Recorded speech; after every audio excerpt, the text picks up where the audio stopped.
दोस्तन के असांजे तरफ का यारी मदद हक मौजूद लतीफ़ साईं जन जो इरशाद अल्लाह जी आस करे हलियो हियाई चारण बधा चंग के झूड़ाई झाई डोली राडियाज जी डूरा निठाई वेती वाहिद दर तहवीर कयाई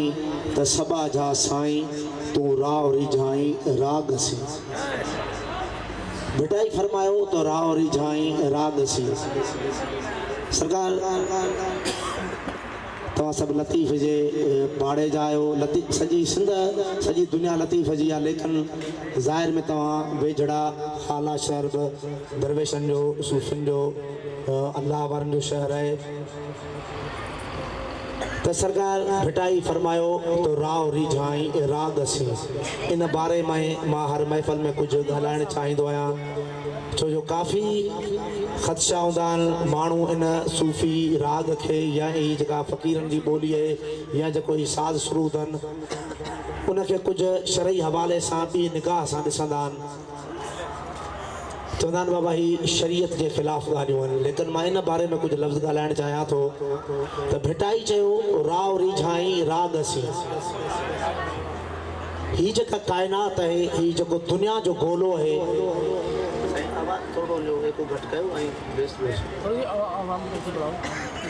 ही जेको दुनिया जो गोलो है ही जेका कुल कायनात है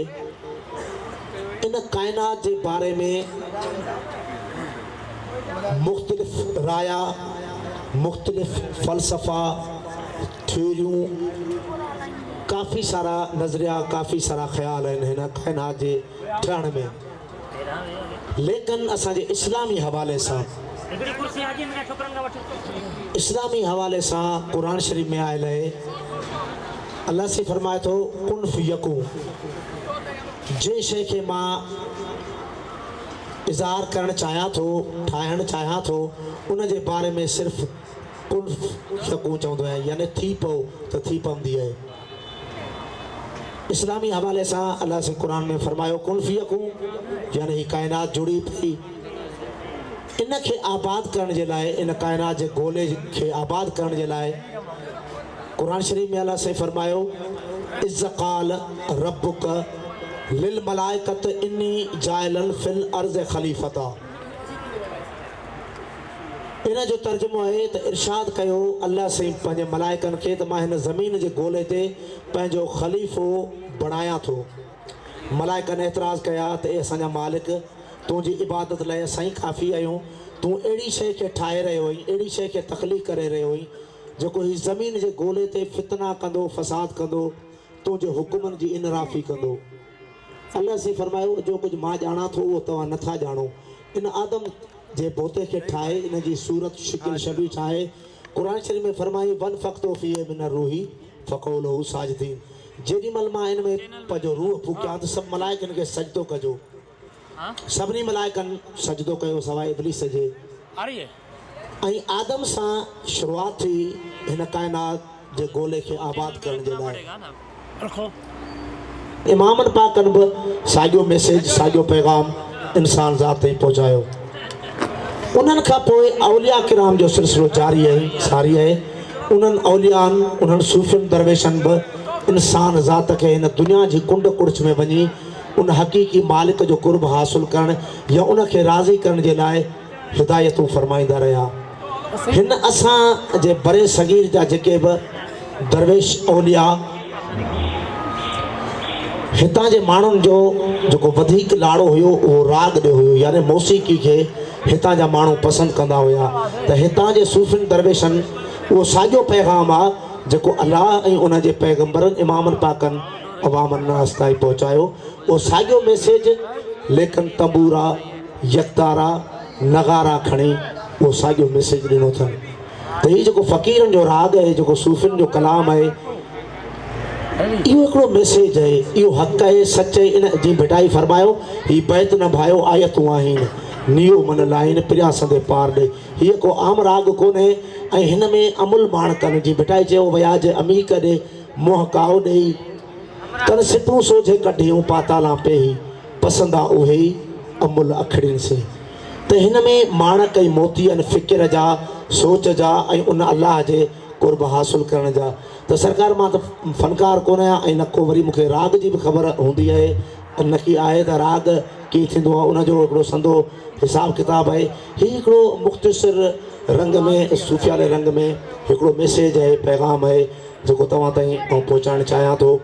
तक़रीबन उहो मूं सवेरी ॻाल्हि पिया कई त उहो ज़मानो हो जो हिन फ़क़ीर वारे राग खे माण्हू ॿुधंदो ई कोन हुआ त चवनि छा था। बहरहाल अॼु सॼी दुनिया खे हिन शइ जी ज़रूरत पइजी वई आहे। हीअ अमुन, प्यार, प्रेम, शांती ऐं हिकिड़ाई जो दर्स ॾिए थो। सूफ़ियुनि वटि इहो ई मुहबत जो पैगाम आहे। उन्हनि वटि भेद भाव मज़हब जो को बि शर्त कोन्हे, उन्हनि वटि सिर्फ़ु इंसानियत आहे ऐं इन्हनि जे कलाम में बि हिकिड़ी इंसानियत समायल आहे। त मुंहिंजा कलाम काफ़ियूं तक़रीबन सभु तव्हां वटि मोबाइलनि में, नेट ते या टेलीविज़न में ॿुधियूं अथव, लेकिन ज़ाहिरी मूंखे यादि करे तव्हां पंहिंजे हिन पुरफैज़ महफ़िल में शरीक कयो था। इहे तव्हांजो महिरबानियूं। मूंखे बि तव्हांजे दर्शन जो हिकिड़ो करम नवाज़ी थिए थी, शरफ़ मिले थो, तव्हांजो दर्शन कयां थो, तव्हांजो दीदार कयां थो, तव्हां सां मिलां थो, मुंहिंजी दिलि ख़ुशि थिए थी। इहे तव्हांजो महिरबानियूं आहिनि। बाक़ी कलाम काफ़ियूं त मुंहिंजा सभु तव्हांजा ॿुधल आहिनि। त मुंहिंजो जहिड़ो हाल ॿ टे ॿोल जेके पढ़ी सघियसि थोरो बि थी वियो, तबियत मज़े में कोन रहंदी आहे। बहरहाल जहिड़ो हाल पहिरीं मां लतीफ़ साईं जे कलाम खां, लतीफ़ साईं जी वाई खां ई शुरूआति कयां थो, पोइ अॻिते जेको असांजो सूफ़ियानो रंग आहे उहो तव्हांजे हज़ूर में पेश कयां थो। लतीफ़ साईं जी वाई आहे सुर सामुंडी मां, तव्हां ॿुधंदा बि आहियो। भिटाई साईं उन वक़्तु जॾहिं हिन दुनिया जो वणज वापारु वहिंवार समुंड ज़रिए थींदो, वणजारा ॿेड़ियुनि में वखर खणी ॾूरान मुल्कनि ते विकिणी ऐं उतां नाणो कमाए हिन सिंध खे, पंहिंजी धरती खे ख़ुशहाल करण जी कोशिशि कंदा हुया। भिटाई साईं उन्हनि ज़ाहिरी उन्हनि सामुंडनि जी रहणी कहणी, उथणु वेहणु, खाइणु पीअणु, उन्हनि जे वणज वापार खे सुर सामुंडी में ॻायो आहे। त मां पहिरीं सुर सामुंडी मां भिटाई साईं जी वाई, उन खां पोइ जेको असांजो फुकराई हाल आहे पेश कंदासीं।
उतर लगा आव प्रिय सर निसरिया पाद उतर लगा आव प्रिय मुंह तो कारण कांद पैसे से सुखाऊं कयो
फेरा ओ पड़े चूं प्रिय जा अल्लाह अल्लाह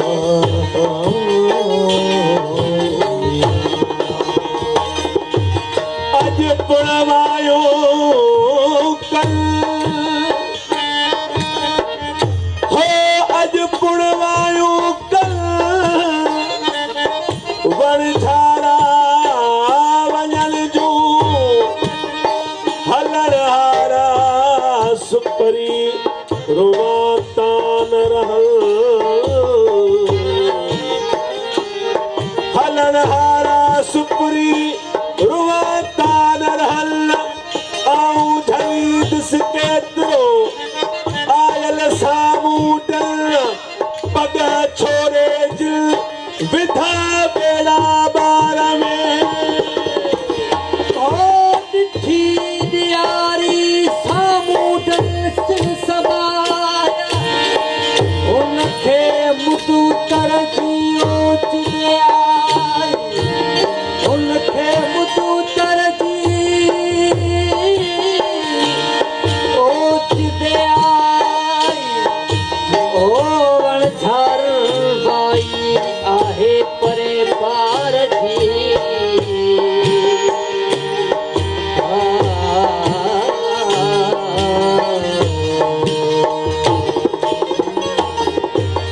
अल्लाह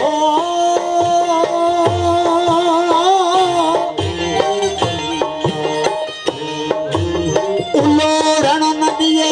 पर विधाई वझखे राजो की रातड़ी लालण मूलाए अल्लाह वञम फोड़ाए एदे सफर सुपरी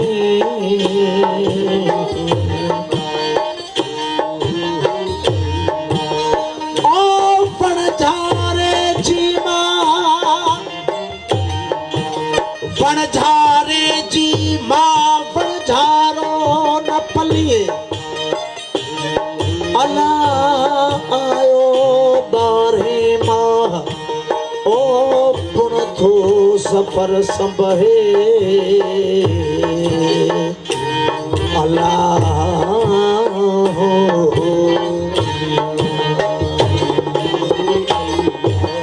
आयल करिया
करिया